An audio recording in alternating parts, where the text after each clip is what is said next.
કયો છે speed control? કઈ motor? DC shunt motor. DC shunt motor. તો પહેલા દિમાગમાં આપણે એ આવવું જોઈએ કે મોટર છે એટલે ઇનપુટ શું હશે? ઇલેક્ટ્રિકલ એનર્જી હશે. આ ઇલેક્ટ્રિકલ એનર્જી આપણે કોને આપશું?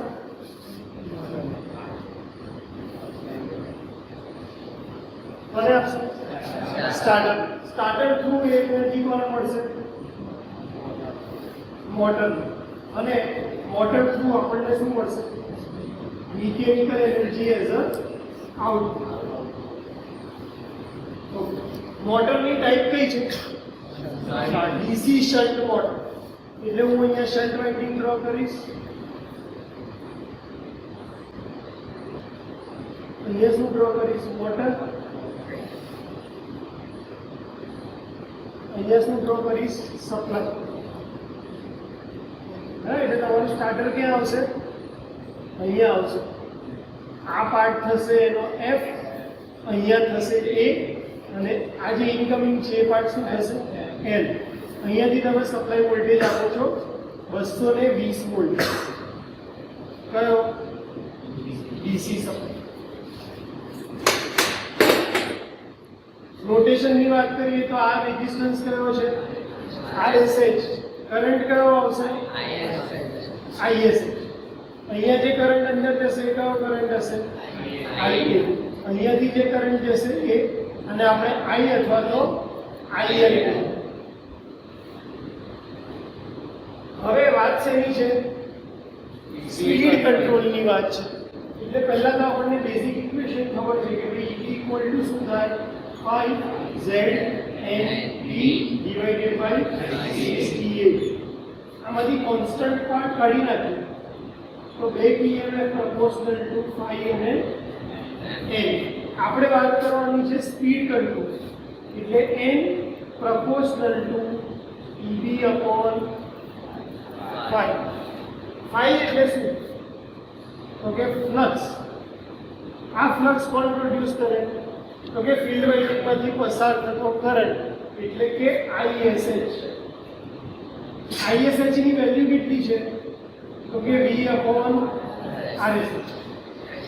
આપણે જે વોલ્ટેજ આપીએ છીએ એ કોન્સ્ટન્ટ, એનો રેઝિસ્ટન્સ કોન્સ્ટન્ટ ફિલ્ડ વાઇન્ડિંગનો, એટલે ISH કેવો થઈ જશે? કોન્સ્ટન્ટ. જો ISH કોન્સ્ટન્ટ હોય તો તમારો ફ્લક્સ પણ કેવો થશે? કોન્સ્ટન્ટ. જો તમારો ફ્લક્સ કોન્સ્ટન્ટ હોય તો n પ્રોપોર્શનલ ટુ શું થઈ જાય? EB. કારણ કે ફ્લક્સ તો કોન્સ્ટન્ટ છે, અને EB છે એ શેના પર ડિપેન્ડ કરે છે? V - IAI. આ ડ્રોપ બહુ ઓછો હોય છે, આ કોન્સ્ટન્ટ છે, એટલે સ્પીડ ઓલમોસ્ટ કેવી રહે?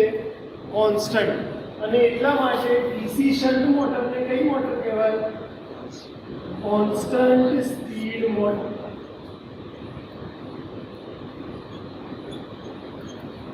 Constant speed motor. પણ મારે તો શું કરવી છે? એ સ્પીડને ચેન્જ કરવી છે, બદલવી છે. તો જો મારે સ્પીડને બદલવી હોય તો મારી પાસે બે રસ્તા છે. કયા કયા? એક તો આ EB વાળો અને એક આ phi વાળો. EB માં ચેન્જ કરવો હોય એનો મતલબ મારે અહીંયા સપ્લાય વોલ્ટેજમાં જો હું ચેન્જ કરું તો મારી સ્પીડ ચેન્જ થાય. સપ્લાય વોલ્ટેજ વધે તો સ્પીડ વધે, સપ્લાય વોલ્ટેજ ઘટે તો સ્પીડ શું થશે? ઘટશે. એટલે સપ્લાય વોલ્ટેજ તમે જે આપો છો એ ડાયરેક્ટ કોને આપો છો? મોટરના આર્મેચર. એટલે આર્મેચરને જે વોલ્ટેજ મળે છે એ ઘટાડવો હોય તો તમે અહીંયા સિરીઝમાં શું એડ કરી દેશો? એક રેઝિસ્ટન્સ. જ્યારે તમે આર્મેચરની સિરીઝમાં રેઝિસ્ટન્સ એડ કરો છો એને આપણે કહીએ છીએ આર્મેચર કંટ્રોલ મેથડ.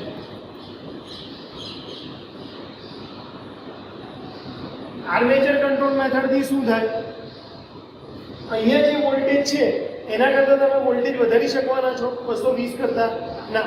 જેવો રેઝિસ્ટન્સ મૂકશો એટલે એના કરતાં વોલ્ટેજ કેવો થશે? ઓછો જ થશે.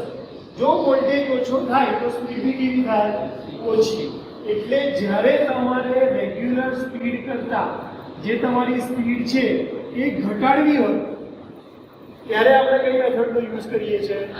Armature control method. એવી જ રીતે બીજી મેથડ છે કે તમે શેને ચેન્જ કરો? ફ્લક્સને. ફાઈને ચેન્જ કરો તો તમે સ્પીડને ચેન્જ કરી શકશો. ફાઈને ચેન્જ કરવો હોય તો કોને ચેન્જ કરવો પડે? આઈએસએચ. આઈએસએચને ચેન્જ કરવો હોય તો મારે અહીંયા શું મૂકવું પડે? રેઝિસ્ટન્સ. આ રેઝિસ્ટન્સ મૂકશું આપણે કોની સિરીઝમાં? ફિલ્ડની સિરીઝમાં.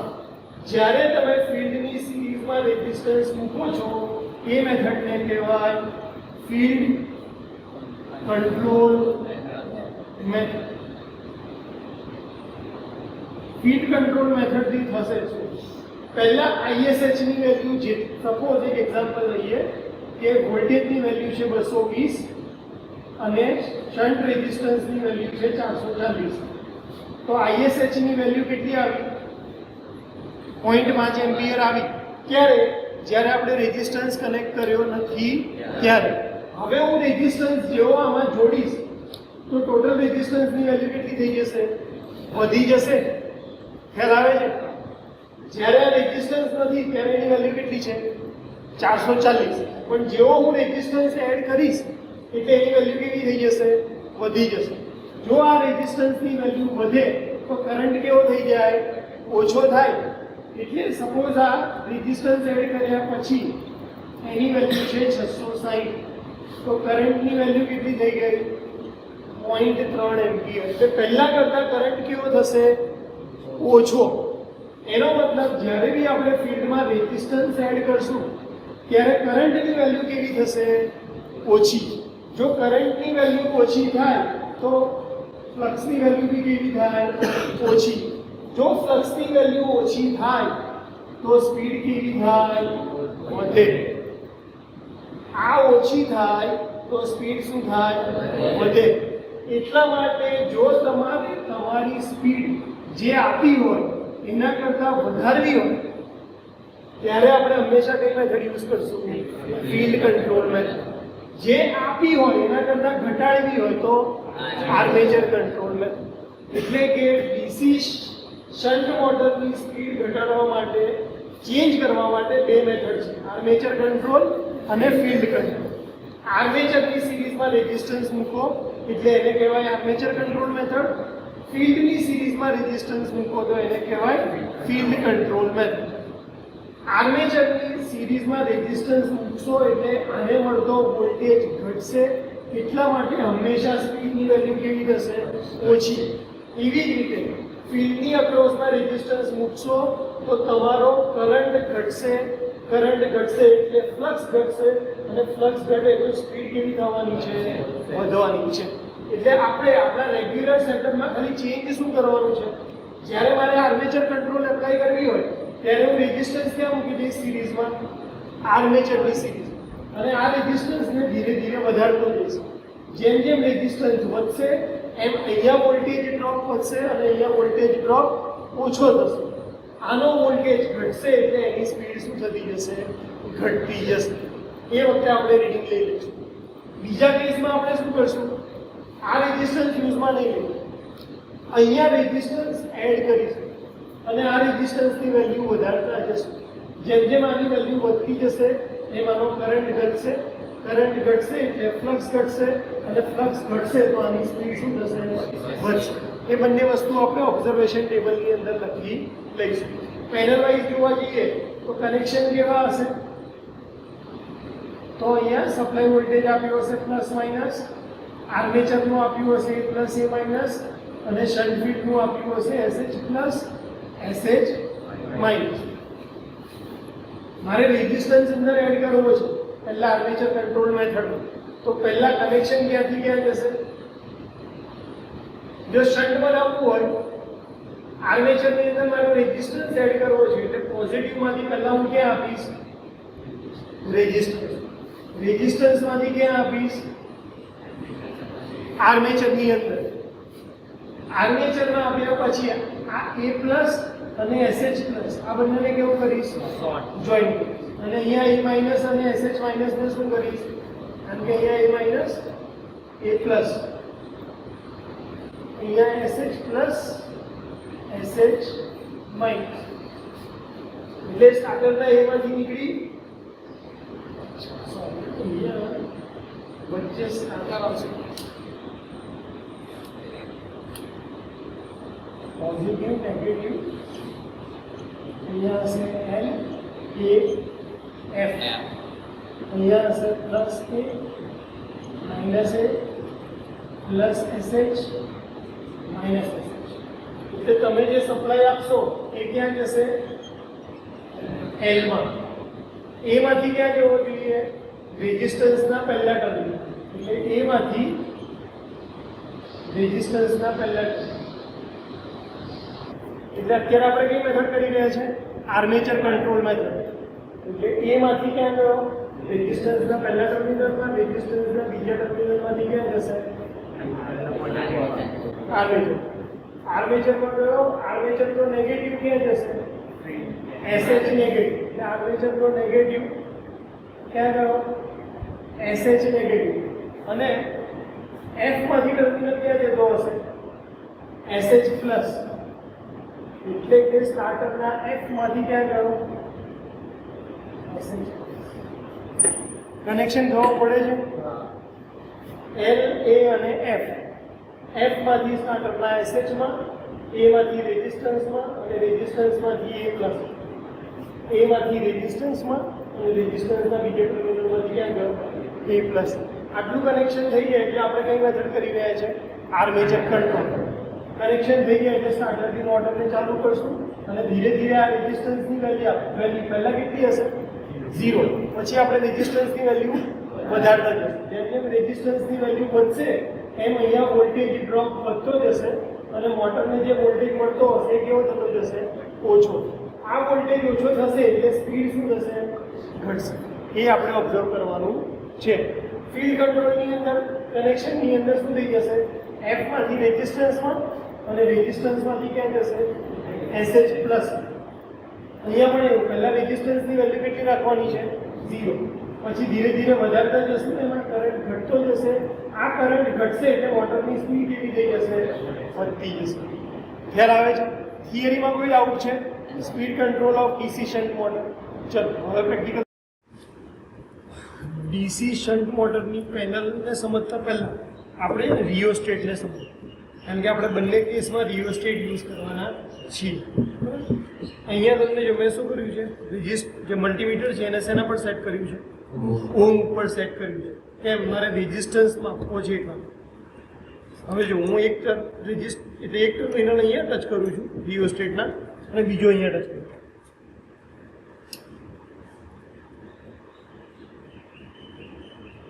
કેટલો રેઝિસ્ટન્સ આ 24.8 25 ઓહમનો રેઝિસ્ટન્સ આવે બરાબર હવે અહીંયા ઉપરથી ચેન્જ કરતો હા એના બરાબર કોઈ ફરક પડે છે કેમ કારણ કે મેં એના બંને ટર્મિનલ જે લીધા છે એ કેવા છે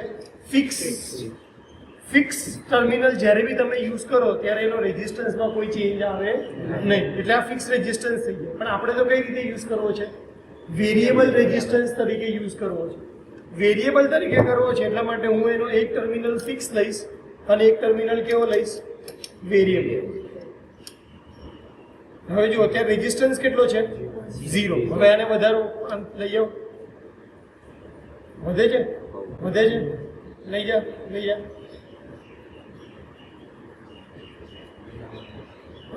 તો મારો થોડોક આંકડો બસ 22 આવી ગયો બરાબર એટલે મારે જો વેરિયેબલ તરીકે યુઝ કરવો હોય તો મારે એક ટર્મિનલ ફિક્સ અને એક કેવો લેવો પડે વેરિયેબલ એટલે આપણે અત્યારે એક ટર્મિનલ આ લેશું અને એક ટર્મિનલ કયો લેશું નીચે ફિક્સ અને રેઝિસ્ટન્સની વેલ્યુ કેટલી કરી દેશું 0 જેથી કરીને સ્ટાર્ટિંગમાં એની કોઈ ઇફેક્ટ આવે નહીં કનેક્શન કઈ રીતે છે તો કે સપ્લાયમાંથી પોઝિટિવમાંથી ક્યાં જાય એલમાં એફમાંથી ક્યાં જવો જોઈએ ફિલ્ડમાં તો અત્યારે આપણે આ રેઝિસ્ટન્સને કાઢીએ અને કનેક્શન થોડાક સિમ્પલ જેથી તમને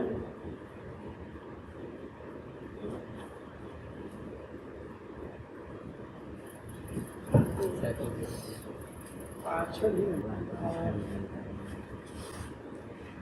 સારું, આપણે એક કામ કરીએ, આને જોઈ લઈએ કનેક્શન કેવું છે. એફ માંથી આપ્યો છે રિયોસ્ટેટમાં, અને આ રિયોસ્ટેટમાંથી પાછો ક્યાં આવે છે? ફિલ્ડની અંદર એફમાં. એટલે આ રેઝિસ્ટન્સની વેલ્યુ અત્યારે આપણે 0 કરીએ. શું થશે? કરંટ અહીંયાથી આવશે, આને પણ આપણે એક ફિક્સ અને એક વેરિયેબલમાં રાખીએ.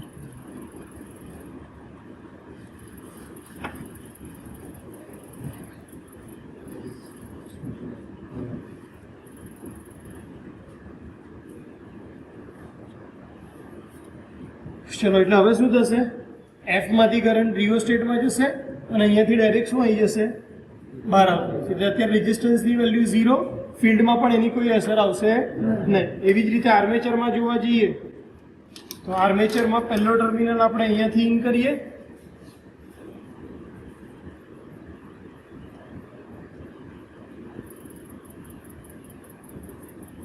અને બીજો ટર્મિનલ કે જે આર્મેચરમાં જાય છે એને શું કરીશું? અહીંયાથી બહાર. કનેક્શન ખ્યાલ આવે છે બધાને? એટલે બંને રિયોસ્ટેટની વેલ્યુ અત્યારે કેટલી છે? 0 છે. કનેક્શન બાકી બધા આપણા પ્રોપર છે. એ નેગેટિવમાંથી અહીંયા નેગેટિવમાં થઈ અને પાછો આવેલો છે. ઓકે, હવે અહીંયા પાછળ આપણે ચાલુ કરવો છે તો પહેલા તો મને ખબર હોય છે કે કઈ પેનલ ચાલુ કરવું પડશે મારે? આઈ લખ્યો છે એટલે કે ડીસી સપ્લાય ચાલુ કરવાનો છે. આપણી લેબની અંદર નંબર લખ્યો હોય એ એસી સપ્લાય માટે અને આલ્ફાબેટ લખ્યા હોય એ ડીસી માટે. એટલે કે મારા અંદરથી કઈ પેનલ ચાલુ કરવી પડે? આઈ પેનલ ચાલુ કરવી પડે. એટલે સપ્લાય ચાલુ કરશું. મેઇન સપ્લાય પછી આપણે ડીસી સપ્લાય જોઈએ છે એટલે આપણે આપણું રેક્ટિફાયર ચાલુ કરવું પડશે કે જે એસી સપ્લાયને શેમાં કન્વર્ટ કરશે? ડીસી. તો આ આપણું રેક્ટિફાયરની સ્વિચ છે, એને ઉપર કરીશ.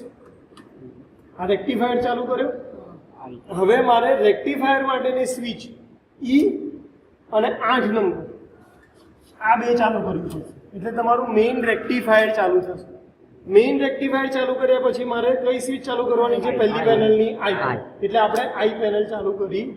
આટલું કરશું એટલે ત્યાં સપ્લાય ચાલુ થશે. હવે ત્યાં જઈને રેક્ટિફાયર ચાલુ કરશું એટલે આપણી આઈ સ્વિચમાં સપ્લાય.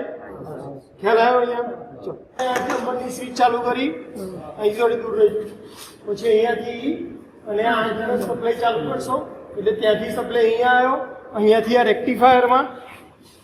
હવે આપણે રેક્ટિફાયરને ચાલુ કરશું એટલે આ સ્વિચ ચાલુ કરવાની અને અહીંયાથી આ સ્વિચ ચાલુ થશે.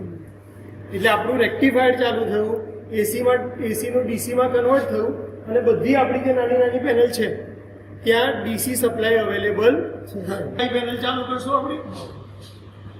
અને આ ચાલુ કરતા પહેલા ખાસ એન્શ્યોર કરવાનું કે સ્ટાર્ટર પોતાની ઓરિજિનલ પોઝિશન ઉપર. ભૂલથી જો આ બાજુ હશે તો સ્ટાર્ટર આખું બાયપાસ થઈ જશે અને બહુ જ હાઈ કરંટ અંદર ફ્લો થશે. એટલે સ્ટાર્ટર પોતાની મેઇન પોઝિશન પર હોય એ એન્શ્યોર કરી લેવાનું. અહીંયાથી આ સપ્લાયમાં સ્વિચ ચાલુ કરી અને વોલ્ટેજ ઉપર રાખી અને ડીસી સપ્લાય ચેક કરી લેવાનું કે ભાઈ ખરેખર વોલ્ટેજ આવે છે કે નહીં. અધરવાઇઝ તમે ગમે એટલું મચશો મોટર ચાલુ થવાની. એટલે હું અહીંયા પોઝિટિવ આના ઉપર 236 વોલ્ટ આવે છે, એનો મતલબ ડીસી સપ્લાય આપણો પ્રોપર આવે છે. હવે આરપીએમ માપવા હશે તો આપણે પાસે ટેકોમીટર જોશું. ટેકોમીટર છે બરાબર. ટેકોમીટરની અંદર સૌથી પહેલાં તો 4 સપ્લાય સેલની જરૂર પડે, 1.5 વોટ. અને આ કન્ટિન્યુઅસ પાવર કન્ઝ્યુમ જ કર્યા કરે જો તમે ચાલુ રાખો તો. એટલે જ્યારે આનો યુઝ ના હોય ત્યારે સેફટી માટે શું કરવાનું? એક કાઢી એક સેલ કાઢી નાખો એટલે સર્કિટ અધૂરી રહી ગઈ અને બંધ કરી દે. જ્યારે યુઝ કરવો હોય ત્યારે જ ખાલી એને આ નાખી અને યુઝ કરવા. ખ્યાલ આવે? હવે અહીંયા આગળ આ રોટરી ફરે એવું દેખાય છે અને અહીંયા શાફ્ટ છે આપણો. આપણે શું કરશું? અને પેરેલલમાં રાખીએ અને શાફ્ટની વચ્ચે આવી રીતે એન્ટર કરશું અને પછી અહીંયા દબાવીએ એટલે આપણને એની સ્પીડ જે બી હોય એ દેખાય કે કેટલી સ્પીડ છે. બરાબર. અત્યારે ચાલતી નથી. હવે આપણે ચાલુ કરીએ. કોણ લાગે છે?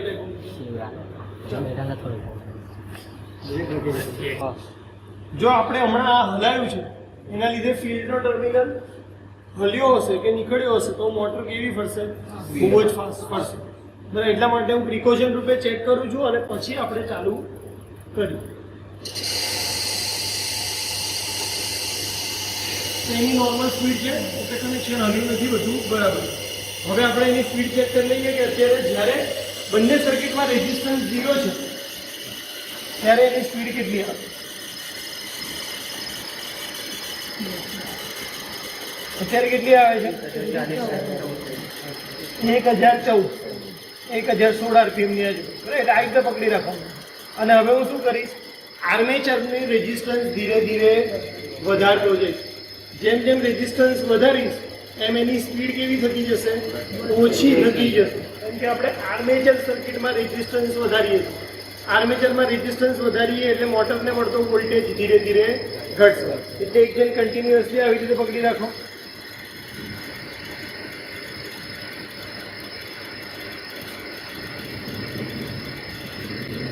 દબાઈ રાખે 1000 આપો. ઓકે, ચાલો હવે હું શું કરું છું, આર્મેચરનો રેઝિસ્ટન્સ વધારું છું એટલે આપણી સ્પીડ કેવી થશે? ઓછી થવી જોઈએ. બરાબર. જો ઘટે છે 1004 થઈ, 1003, 997, 994, 86, 76, 74, 72, 980. આપણે એની અંદર રેઝિસ્ટન્સ ખાલી 20 ઓહ્મ જેટલો રેઝિસ્ટન્સ નાખ્યો છે એટલા માટે સ્પીડ આપણી આટલી ઓછી ઘટી.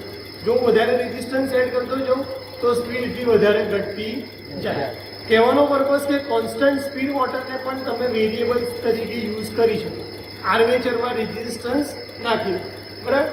હવે આપણે એને પાછળ નોર્મલ કન્ડિશનમાં લઈ લઈએ.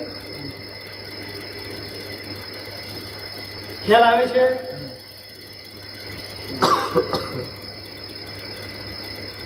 અત્યારે સ્પીડ હવે કેટલી છે? 1010 RPM. પહેલી મેથડ આપણે એપ્લાય કરી લીધી. આર્મેચર સર્કિટનો રેઝિસ્ટન્સ નાખ્યો એટલે એનો વોલ્ટેજ ઘટ્યો, વોલ્ટેજ ઘટ્યો તો સ્પીડ ઘટી. હવે આપણે કઈ મેથડ એપ્લાય કરવાના છે? Field control method. અત્યારે ફિલ્ડનો રેઝિસ્ટન્સ 0 છે. જેમ જેમ હું ફિલ્ડનો રેઝિસ્ટન્સ વધારીશ એમ એનો કરંટ કેવો થતો જશે? ઘટશે. કરંટ ઘટશે એટલે ફ્લક્સ ઘટશે, ફ્લક્સ ઘટશે એટલે સ્પીડ કેવી થશે? વધશે. એટલે અત્યારે જે 10 RPM છે એના કરતાં સ્પીડ કેવી આવશે? વધારે આવવી જોઈએ. ટ્રાય કરીએ. 10:38 થઈ ગઈ, 10:56, 10:84, 1100 RPM, 1122, 1142, 1154, 1166. આમાં 1000 થી લઈને 1166 સુધી ગયા. કેમ? કારણ કે આનો રેઝિસ્ટન્સ જો 300 ઓહ્મનો રેઝિસ્ટન્સ છે એટલા માટે આપણે વધારે સ્પીડનું વેરિએશન મળે. જેટલું વધારે સ્પીડનું વેરિએશન જોતું હોય એટલું વધારે ઓહ્મનો રેઝિસ્ટન્સ તમારે એડ કરવાનો. તો ફિલ્ડ રિયોસ્ટેટ મેથડથી આપણે સ્પીડને શું કરી? વધારી. આર્મેચર કંટ્રોલ મેથડથી આપણે સ્પીડને શું કરી શકીએ? ઘટાડી. પણ બંને એક સાથે યુઝ કરવાની. કરવો હોય તો વાંધો નથી આવવાનો. ધારો કે કોઈ મને કહે કે પરફેક્ટ આટલી સ્પીડ કરવી છે તો હું આ બંનેનું કોમ્બિનેશન યુઝ કરીને કરી શકું. પણ એના માટે તમારે 2 રિયોસ્ટેટ જોઈએ. આપણો પર્પઝ તો એક જ હોવો જોઈએ, અથવા તો સ્પીડ ઘટાડો અથવા તો સ્પીડ વધારો. જ્યારે ઇન્ડસ્ટ્રીયલ એપ્લિકેશનની વાત કરીએ તો બેમાંથી એક પર્પઝ હોય. તો જે પર્પઝ હોય એ રેઝિસ્ટન્સ તમારે એડ કરવાનો. ધારો કે કોઈ એવું કે સ્પીડ ઘટાડો તો આપણે રેઝિસ્ટન્સ એમાં મૂકશું આર્મેચરની અંદર. કોઈ એવું કે સ્પીડ વધારો તો તમે રેઝિસ્ટન્સ એમાં મૂકશો ફિલ્ડ રેઝિસ્ટન્સની અંદર મૂકશો. બરાબર. નોર્મલ કેસમાં શન્ટ મોટરની સ્પીડ કોઈ દિવસ ચેન્જ થાય નહીં. પણ જો ચેન્જ કરવી હોય તો તમે બંને સર્કિટમાં રિયોસ્ટેટ મૂકી અને એની સ્પીડ ચેન્જ કરી શકો. પ્રેક્ટિકલમાં કોઈ ડાઉટ છે? સર્કિટમાં કોઈ ડાઉટ છે? કનેક્શન કઈ રીતે કરવાના? ખ્યાલ આવી ગયો? બરાબર. હવે એકવાર આપણે હું સપ્લાય બંધ કરી દઉં. આ પાછું આવી જવું જોઈએ. જો ના આવે એને ચાલુ કર્યું તો બીજી વખત સીધી મોટરના વાઇન્ડિંગ વળી જશે. બરાબર. એટલે હંમેશા ઇન્શ્યોર કરી લેવાનું કે સ્ટાર્ટર પોતાની જગ્યાએ પાછું આવી જવું જોઈએ. બરાબર. ફરીથી રિપીટ કરું, સપ્લાય વોલ્ટેજ એમાંથી જાય સ્ટાર્ટરમાંથી એલ તમારો હંમેશા ઇનકમિંગ હોય એટલે સપ્લાયના પોઝિટિવમાંથી એમાંથી જાય આર્મેચરમાં. એટલે જો તમારે કોઈ પણ સ્પીડ કંટ્રોલ ના કરવી હોય તો એ માંથી હંમેશા ક્યાં જશે? મોટરના એ પ્લસ. અને એફ માંથી ક્યાં જશે? મોટરના એફ. આપણે સ્પીડ કંટ્રોલ કરવી છે એટલા માટે એ અને એફ બંનેમાં રેઝિસ્ટન્સ મૂક્યો છે. એટલે સ્ટાર્ટરના એફ માંથી ગયો ફિલ્ડના રિયોસ્ટેટમાં અને રિયોસ્ટેટમાંથી ક્યાં ગયો? ફિલ્ડમાં. એવી જ રીતે આર્મેચરમાંથી ગયો આ રિયોસ્ટેટમાં અને આર્મેચર રિયોસ્ટેટનો બીજો છેડો ગયો મોટરના એમ. અને બધાને નેગેટિવ ટર્મિનલ કોમન કરી અને સપ્લાયના નેગેટિવ જોડે આપણે આપી દીધા છે. તો કનેક્શનમાં કોઈ ડાઉટ છે? વાયવા વખતે તમારે જાતે